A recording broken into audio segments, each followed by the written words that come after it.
Yeah, so what about us people that when we drink caffeine, we get a headache? Don't drink caffeine. Oh, sorry. Sorry, go ahead. What does it do? What does it do to your body? Oh, anytime you're changing pressure in the brain's very sensitive to pressure changes. So let's say you're stressed and you keep doing this weird thing with your neck, all day, and your skeletal muscle, your muscles here, they keep clamping down on blood vessels. They change the pressure in your head. You're going to get a headache. And that's a pressure change. So sometimes caffeine can change that pressure and alleviate it. Sometimes it can make it worse. But that's what's causing the headaches, is pressure changes in the brain.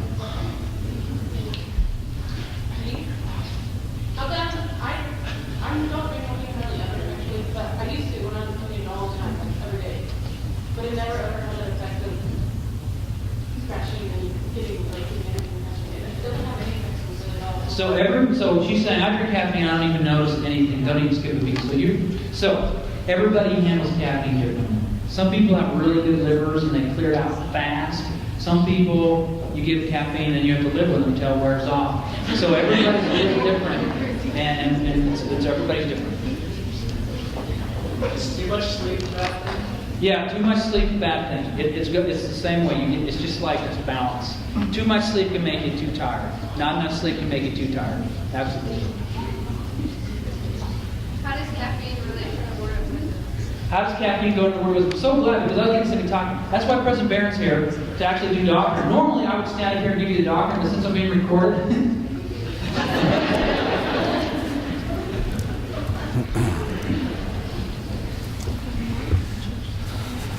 So the question was, How does caffeine relate to the word of wisdom? how does caffeine relate to the word of wisdom? Okay, so the Church of Jesus Christ of Latter-day Saints has actually no official position on caffeine specifically. The Church's position is on avoiding all addictive and harmful substances. So if I was a word of wisdom devotee, then I would carefully read that section of the Doctrine and Covenants, and I would be careful to use it in every aspect of my life in a balanced and moderate way.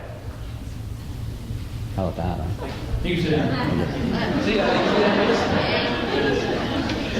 I bring him out every once in a while to alleviate those questions. Go ahead. Oh, we're moving to the next one, which will be really fun. So, while we're talking about the brain, let's look at it again.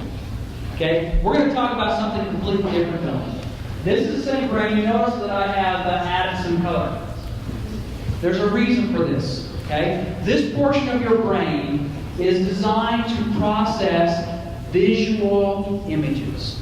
Okay? Anything that you see in your brain does something like this. So that dotted arrow is supposed to represent information coming from your eye, which is not shown. But it goes to a little little blue circle, and from that area in the back of your brain, you do a number of things. Number one, if it's an object, it goes to a part of the brain and it's filed in a file cabinet for objects. Okay? My favorite object, motorcycles. I have an extensive file cabinet for motorcycles in my object processing brain. Now, if there's a different kind of stimulus, for example, like a person, it goes to a separate category. I've also got an extensive people file because I teach a lot of different people. So my brain has two areas. Now, we have obviously taken away a lot of this nerdville stuff, and we're just going to simplify it. But this is what we think the brain does so far. Okay? So what you need to remember is visual input is recorded in two different places.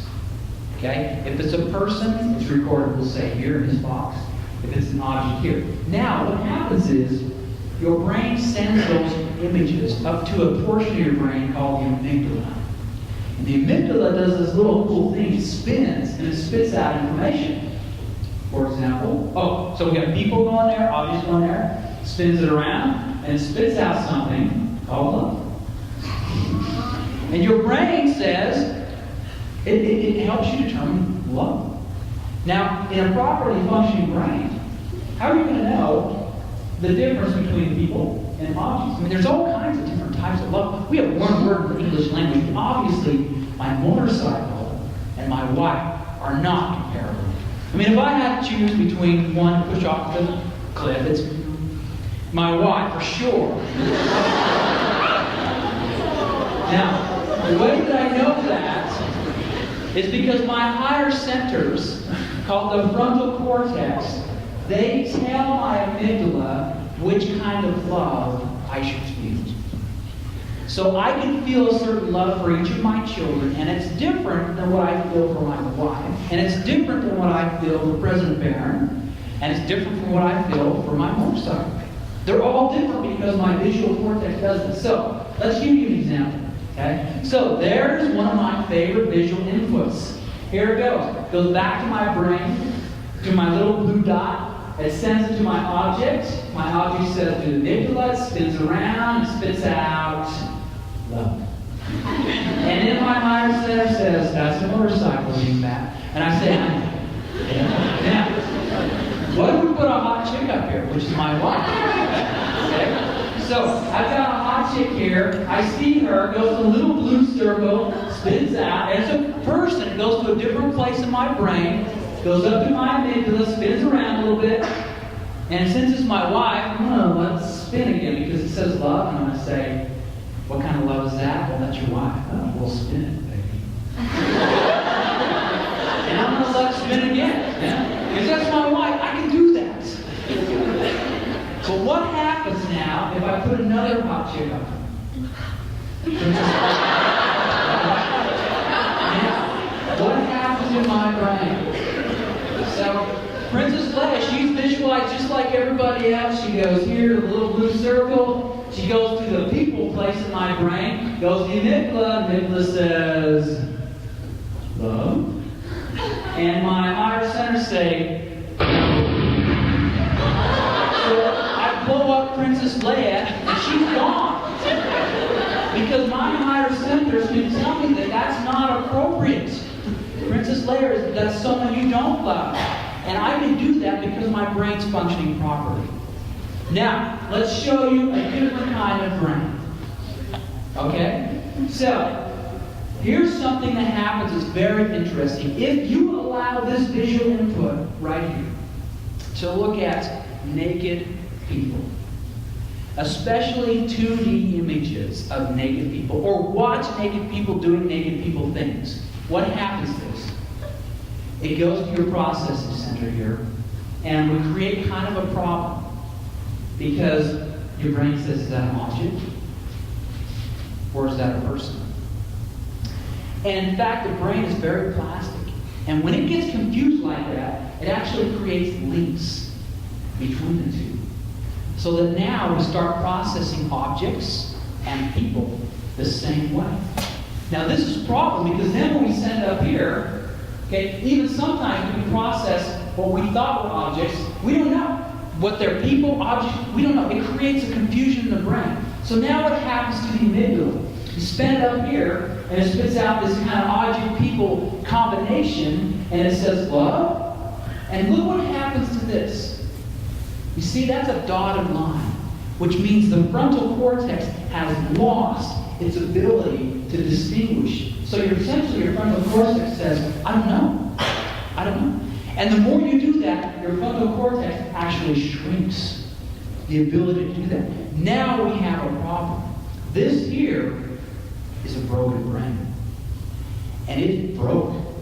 So it does not distinguish between objects, people, and worse, this frontal cortex can't tell you what's appropriate. So suddenly the motorcycle, Princess Leia, and my wife are all on the same level. There's no distinguishing. This is a broken brain.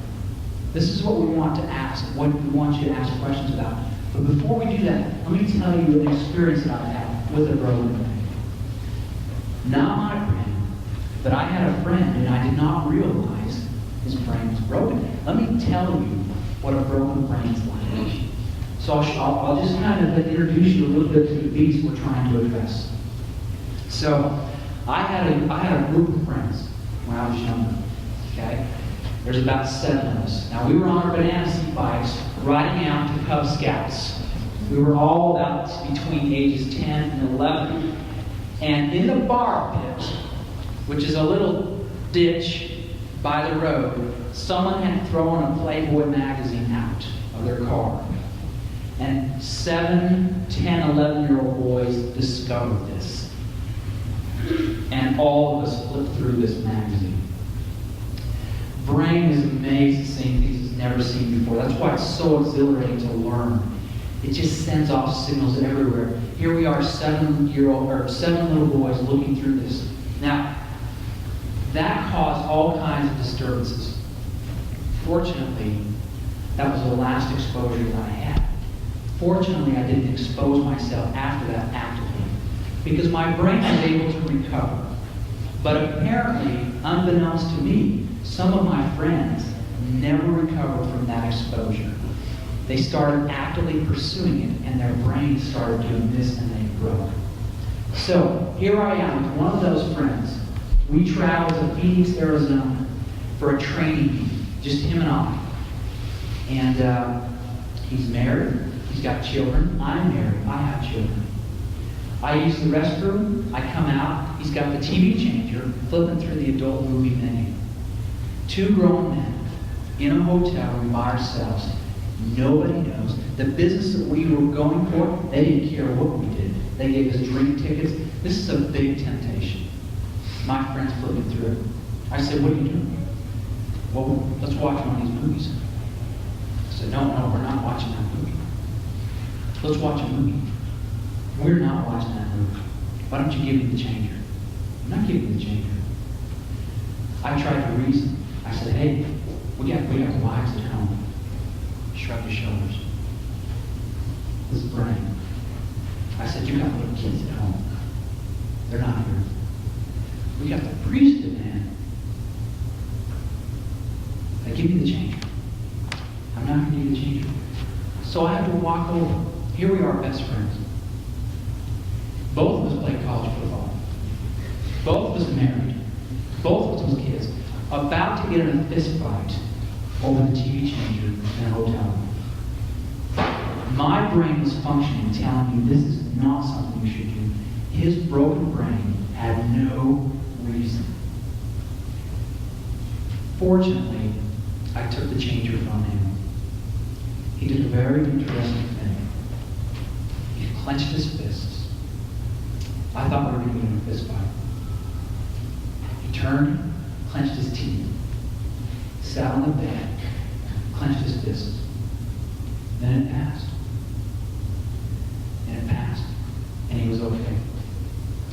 What I discovered that day is that my brain that was working helped his brain, which was not working. His broken brain, right here.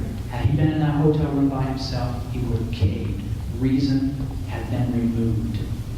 But because I was there and had a working brain, I helped him through that. So this is a scary place. That is a scary place. Now, consider this. This is a map of the United States. You do not want to be dark colored on this map.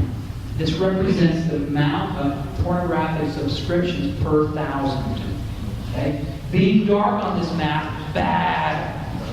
Okay? So there's a dark state here we're probably familiar with. Now this is interesting. Okay? One thing you have to consider. We are raising our families in enemy territory. Right? Satan has his camps all over this world. We're in the middle of it. And what's the one place he hates more than anything? There's 2 things. He hates bodies, because he doesn't have one. He hates families. And he's going to attack it. And that's evidence. We have got to get our priesthood back. Consider this. It is interesting to know that in general, the smarter the individual, the more quickly he can become addicted. Perhaps because he has a greater capacity to visualize. 58% of sexual addicts are college graduates. 65% are professionals with a college and or graduate degree. That's you guys. That's me.